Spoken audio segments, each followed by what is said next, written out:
Hello दोस्तों, स्वागत है आप सभी के आपके अपने चैनल पवन स्मार्ट स्टडी पर।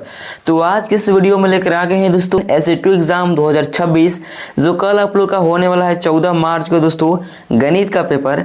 उसके लिए आज की इस वीडियो में दोस्तों गणित के ऐसे क्वेश्चन को लेकर आ गए हैं जो कल के पेपर में आपको देखने को मिलेगा।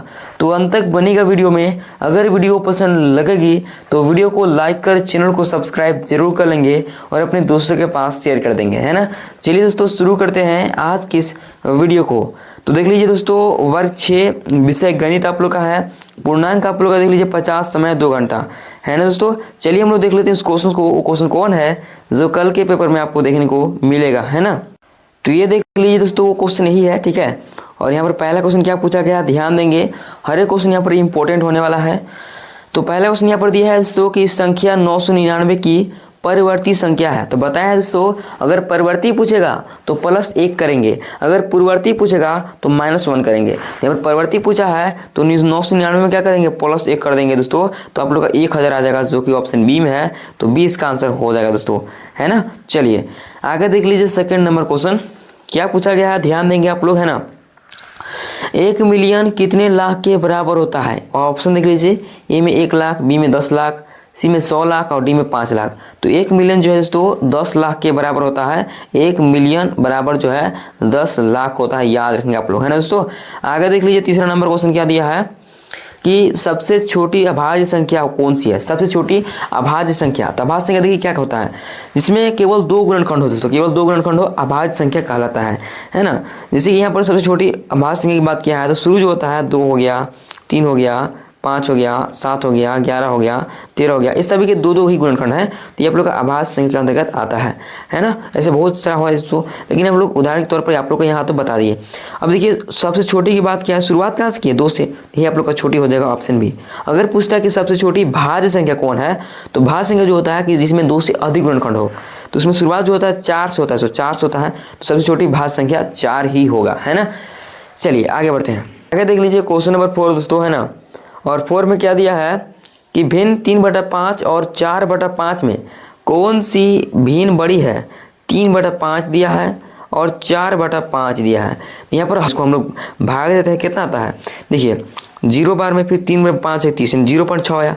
इसको भाग दीजिए, 5 हो जाएगा 0 और 5 और 40, तो 0.8 इसमें आया और 0.6। तो कौन बड़ा है, 0.8 की 0.6, तो 0.8 बड़ा है दोस्तों। तो यहाँ पर 0.8 किससे प्राप्त हुआ है, 4/5 से। तो आप लोग का आंसर हो जाएगा 4/5। ऑप्शन बी आप लोग का सही आंसर हो जाएगा दोस्तों, है ना। चलिए आगे बढ़ते हैं। आगे देख लीजिए क्वेश्चन नंबर 5 दोस्तों, है ना। और 5 में क्या बोला है, ध्यान देंगे कि 2.50 रुपये को पैसे में बदलने के पर क्या प्राप्त होगा। पैसे में बदलना है तो 1 रुपये बराबर होता है 100 पैसा। अब इसको हम क्या करेंगे कि 2.50 है, इसको हम करते हैं 100 से भाग नहीं, इसको हम करते हैं 100 से गुना। इन 2.50 को जो है 100 से गुना करेंगे तो क्या पैसे में नहीं बदलेगा, बदल जाएगा। तो गुना कीजिए तो कितना हो जाएगा, यहाँ पर करेंगे दोस्तों तो आ जाएगा आप लोग का 25, 250 और फिर डबल 0 हो जाएगा, ठीक है दोस्तों। और 2 अंक के बाद 0 लगा देंगे, यहाँ पर 0 लगा देंगे तो कितना है 250 पैसे इसका आंसर होगा, जो कि ऑप्शन बी में है दोस्तों। तो 20 का आंसर हो जाएगा, है ना। चलिए आगे बढ़ते हैं। आगे देख लीजिए क्वेश्चन नंबर 6 दोस्तों। और 6 में क्या बोला है, ध्यान देंगे आप लोग। एक समकोण का माप कितना होता है। एक समकोण का कितना माप होता है, 60 डिग्री, 180 डिग्री, 90 डिग्री, 45 डिग्री। तो याद रखेंगे दोस्तों समकोण का जो माप होता है एक समकोण का, तो सी यानी 90 डिग्री का दोस्तों। ऑप्शन सी इसका आंसर हो जाएगा, है ना दोस्तों। चलिए आगे देख लीजिए क्वेश्चन 7 ऑब्जेक्टिव का अंतिम क्वेश्चन है। क्या दिया है दोस्तों कि 3 भुजाओं वाले बहुभुज को कहते हैं। ए में आयत, बी में वर्ग, सी में त्रिभुज, डी में चतुर्भुज। तो 3 भुजाओं वाले बहुभुज को जो है दोस्तों त्रिभुज कहते हैं। क्या कहते हैं, त्रिभुज कहते हैं। ऑप्शन सी इसका आंसर हो जाएगा। जैसे कि दोस्तों एक भुजा आप लोग का हो गया, 1 भुजा, 2 भुजा, 3 भुजा सो, है ना। तो 3 भुजा से बनी जो बहुभुज है इसको हम लोग त्रिभुज बोलते हैं। क्या बोलते हैं, ट्रायंगल बोलते हैं, त्रिभुज बोलते हैं, याद रखेंगे दोस्तों। इस प्रकार से हम लोग यहाँ पर देख लिए ऑब्जेक्टिव क्वेश्चन को। अब चलिए हम लोग सब्जेक्टिव क्वेश्चन देख लेते हैं। वन लाइनर प्रश्न है ना, जो कि बहुत ही इंपॉर्टेंट रहने वाला है, ठीक है दोस्तों। उससे पहले अभी तक आप चैनल को सब्सक्राइब नहीं किए हैं तो फटाफट से चैनल को सब्सक्राइब कर लीजिएगा, ठीक है। चलिए शुरू करते हैं, है ना। ये देख लीजिए 1 लाइनर प्रश्न है दोस्तों, है ना। देखिए इसमें आपका अति लघु त्रिभुज प्रश्न है, 2 अंक वाला क्वेश्चन, ठीक है। इसको फटाफट से हम लोग क्लियर करते हैं। देखिए क्वेश्चन क्या बोला है दोस्तों कि रोमन संख्या पत्ती में 50 को कैसे लिखते हैं। तो आपको लिखना होगा, डायरेक्ट एल मत लिखिएगा, आप लोग लिखिएगा दोस्तों कि रोमन संख्या पत्ती में 50 को एल से निरूपित करते हैं। इस प्रकार से आप लोग को लिखना होगा दोस्तों, है ना। आगे देख लीजिए 9 नंबर क्या दिया है आप लोग का कि 15 के प्रथम 3 गुणज लिखिए। तो लिखिएगा दोस्तों कि 15 के, है ना, क्या लिखेंगे दोस्तों, 15 के प्रथम, है ना, 15 के प्रथम 3 गुणज जो है दोस्तों निम्नलिखित है ना, या फिर बराबर कर दिए इसे, तो हो जाएगा आप लोग का 15, 30, 45 दोस्तों, है ना। गुणज मतलब क्या होता है, पहाड़ा होता है। तो 15 का पहाड़ा 3 बार पढ़ लीजिए, 15, 15, 30, 45, 30 प्रकार से लिख देना है दोस्तों, है ना। इसके बाद देख लीजिए 10 नंबर क्वेश्चन क्या दिया है कि 15 का 45 से सरलतम अनुपात क्या होगा। तो कैसे निकालेंगे, 15:45 दोस्तों, है ना। अब इसको हम लोग बाटा में कर सकते हैं जी हाँ। तो 15/45 इसको हम लोग लिख सकते हैं। 15 एकम 15, 15 तिया 45, इसको हम लोग 1:3 लिख सकते हैं, या फिर इसको हम लोग लिख सकते हैं 1/3 भी लिख सकते हैं दोस्तों।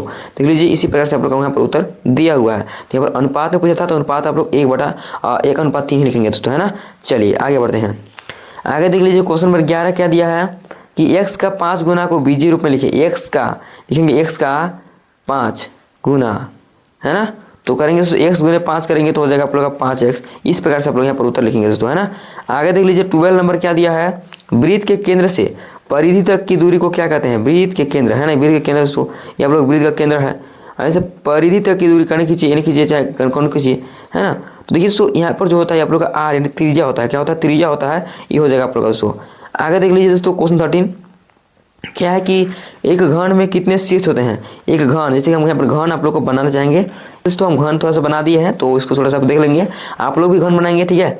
इसमें शीर्षों की संख्या पूछा है, तो गिन लीजिए, 1 हो गया, 2 हो गया, है ना। इसको कलर चेंज करते हैं, 1 हो गया, 2 हो गया, 3 हो गया, 4 हो गया, 5 हो गया, 6 हो गया, 7 हो गया, 8 हो गया। यानी कोना की बात किया है दोस्तों, तो कितना हो जाएगा, 4 ऊपर 4 नीचे, यानी 8 हो जाएगा दोस्तों शीर्षों की संख्या, है ना। चलिए आगे बढ़ते हैं। 14 नंबर देख लीजिए क्या दिया है कि एक वर्ग की भुजा 10 सेंटीमीटर है, इसका क्षेत्रफल ज्ञात करें, है ना। भुजा जो है दोस्तों वर्ग यहाँ पर दिया है, इसका भुजा जो दिया है दोस्तों आप लोग का कितना दिया है, तो यहाँ पर दिया है, ठीक है दोस्तों, ये बराबर, ठीक है ना। अब देखिए दोस्तों इसमें पूछा क्या है, इसका क्षेत्रफल, तो यहाँ लिखेंगे वर्ग का क्षेत्रफल, वर्ग का क्षेत्रफल। तो वर्ग का क्षेत्रफल होता है भुजा स्क्वायर, क्या होता है, भुजा के स्क्वायर यानी कि ए का स्क्वायर होता है दोस्तों। तो भुजा कितना है 10, 10 के स्क्वायर कर देंगे, 10 के स्क्वायर 100, सेंटीमीटर में था तो सेंटीमीटर स्क्वायर हो जाएगा। इस प्रकार से 100 सेंटीमीटर स्क्वायर कर लेंगे, आप लोग का उत्तर आ जाएगा, है ना दोस्तों। चलिए आगे देख लीजिए लघुत्तम प्रश्न और दीर्घित प्रश्न यहाँ पर दिखाएंगे आप लोग को। देख लीजिए क्या है कि 20, 25, 30 का लघुत्तम समावर्तक ज्ञात करें। तो देखिए 15 को यहाँ पर जो सबसे पहले क्या करेंगे दोस्तों, यहाँ पर तोड़ेंगे, 20 का पहले तोड़िए, 20 को तोड़िए, फिर 25 को तोड़िए, इसके बाद 30 को तोड़िए। तो 20 को तोड़ेंगे तो 2 हो गया, 2 दूना 4, 5 20। 25 को तोड़ेंगे तो दोस्तों आएगा आप लोग का कितना आ जाएगा, 5 गुने 5 आ जाएगा, 5 गुने 5 आ जाएगा। फिर 30 को तोड़िए तो 2 हो जाएगा, फिर आ जाएगा यहाँ पर दोस्तों आप लोग का कितना आ जाएगा, 3 आ जाएगा, फिर 5 आ जाएगा, 3 6 5 30, ठीक है दोस्तों। अब इससे पूछा एलसीएम, क्या पूछा एलसीएम। तो यहाँ देख लीजिए जो कौन कौन मिल रहा है, तो यहाँ पर देख लीजिए आप लोग का 2, यहाँ पर 2 है, यहाँ पर 1 है, तो जो ज़्यादा रहेगा उसी को लेंगे। यहाँ पर 2 है, दोनों ले लेंगे, ठीक है दोस्तों। और फिर क्या है 3 है, 3 नहीं मिल रहा है तो इसको भी ले लेंगे, जो नहीं मिलेगा उसको भी लेंगे, ठीक है। अब देख लीजिए 5 दोस्तों, है ना। तो 5 इसमें 1 है, 1 5 यहाँ, 1 5 यहाँ, 1 5 ले लेंगे, लेकिन एक और 5 है दोस्तों, तो इसको भी ले लेंगे, है ना, छोड़ेंगे नहीं। जो बच गया उसको भी ले लेंगे। अब गुना कर लीजिए, 2 दूना 4 तिया 12, 25 60, 25 300 दोस्तों। इसका एलसीएम जो है 300 आया। इस प्रकार से आप लोग याद करना है, ठीक है दोस्तों। चलिए आगे देखते हैं। आगे 16 देख लीजिए क्या है, हल कर, इसको हल करना है। क्या दिया है, 5/6 है, 5/100 माइनस 1/300। इसको हल कीजिए, 3 6 एकदम 6, 5 हो जाएगा, फिर माइनस में 3 दूना 6 और 2 एकम 2, 5 में से 2 कटेगा 3/6 आ जाएगा। इसको काटिएगा तो आ जाएगा आप लोग का 1/2। ये आप लोग का आंसर हो जाएगा, देख लीजिए, है ना। चलिए आगे बढ़ते हैं। 70 देख लीजिए क्या दिया है, एक समबाहु त्रिभुज का परिमाप ज्ञात करें जिसकी एक भुजा 8 सेंटीमीटर है। इसको आप लोग देख लेंगे, है ना। ये आप लोग का होमवर्क में दे रहे हैं, ठीक है। इसको आप लोग देख लेंगे। आगे देख लीजिए 18 क्या दिया आप लोग का, अंग्रेजी वर्णमाला अक्षर एच और एम की सममिति रेखाएं। तो एच का जो सममिति रेखाएं हो जाएगा 2 हो जाएगा, और एम का दोस्तों 1 हो जाएगा, ठीक है दोस्तों। इसको भी आप लोग कर लेंगे। चलिए आगे बढ़ते हैं। 90 देख लीजिए क्या दिया है, दिए गए आंकड़ों का मिलान चिन्ह बनाइए। तो इसको तो आप लोग बना ही लेंगे दोस्तों, है ना। तो इसको भी आप लोग कर लेंगे। ये भी आप लोग की इंपॉर्टेंट क्वेश्चन है, इसको भी एक बार देख कर जाइएगा आप लोग एग्जाम में। फिर 20 नंबर देख लीजिए क्या दिया है कि रीता ने 20 रुपये 50 पैसे का पेन और 45 रुपये 75 पैसे की किताब खरीदी। तो 100 रुपये का नोट देने के बाद उसे कितना वापस होगा। तो क्या करेंगे कि क्या ये दोनों को जोड़कर दोस्तों और 100 में से घटा देंगे तो क्या नहीं आ जाएगा, जी हाँ। तो क्या है आप लोग का 45.75 है, फिर अच्छा 5 जीरो है, और जोड़ दीजिए कितना आएगा, तो 5 7 5 12 के 2 हासिल 1, 5 1 6 और यहाँ पर 4 2 6, यानी 66.25 आया। तो क्या करेंगे कि 100 में से घटा देंगे, 100 में से घटा दीजिए 66.25 को। यहाँ पर कुछ नहीं मतलब डबल जीरो लगा सकते हैं। तो यहाँ पर देखिए 10 में से 5 रहेगा 5, यहाँ पर बचा 9, 9 में से 2 गया 7, यहाँ पर बचा 9, 9 में से 6 गया 3, यहाँ पर बचा कितना 9, 9 में से 6 गया 3, यानी 33, यहाँ पर जीरो बच गया, यानी 33 रुपया 75 पैसा इसका आंसर हो जाएगा। वापस कितने होंगे, तो 33 रुपया 75 पैसे इतना वापस होंगे दोस्तों, है ना। आगे बढ़ते हैं 21 देख लीजिए आप लोग का अंतिम है, और इसको भी आप लोग कर ही लेंगे। 5 सेंटीमीटर त्रिज्या का एक वृत्त खींचिए और उसमें व्यास और जीवा को नामांकित कीजिए, है ना। 5 सेंटीमीटर त्रिज्या का एक वृत्त, जैसे कि मान लीजिए हम बना दे रहे हैं आप लोग को नॉर्मल सा, आप लोग सो जो है ना अच्छे से पेंसिल से बनाइएगा, है ना। देखिए यहाँ से आप लोग का त्रिज्या, यहाँ से परिधि की दूरी जो है त्रिज्या होती है, यानी त्रिज्या दोस्तों कितना है, तो 5 सेंटीमीटर आप लोग का दिया है, ठीक है दोस्तों। अब देखिए क्या पूछा इसमें कि उसमें जो है व्यास भी खींचिए, व्यास भी आपको खींचना है दोस्तों इस प्रकार से, ठीक है दोस्तों। चलिए हो गया आप लोग का। और क्या बोला है दोस्तों इसमें कि जीवा को नामांकित कीजिए और जीवा को नामांकित कीजिए, तो यही आप लोग का व्यास और जीवा है ना, इस प्रकार से आप लोग खींच सकते हैं कुछ भी, ठीक है दोस्तों। इस प्रकार से यहाँ पर आप लोग कुछ भी खींच सकते हैं, अच्छे तरीके से बनाएगा। तो उम्मीद करते हैं आपको ये वीडियो पसंद लगी होगी। अगर वीडियो पसंद आए दोस्तों तो वीडियो को लाइक कर चैनल को सब्सक्राइब जरूर कर लेंगे। और चलिए मिलते हैं नेक्स्ट वीडियो के साथ, तब तक के लिए जय हिंद जय भारत।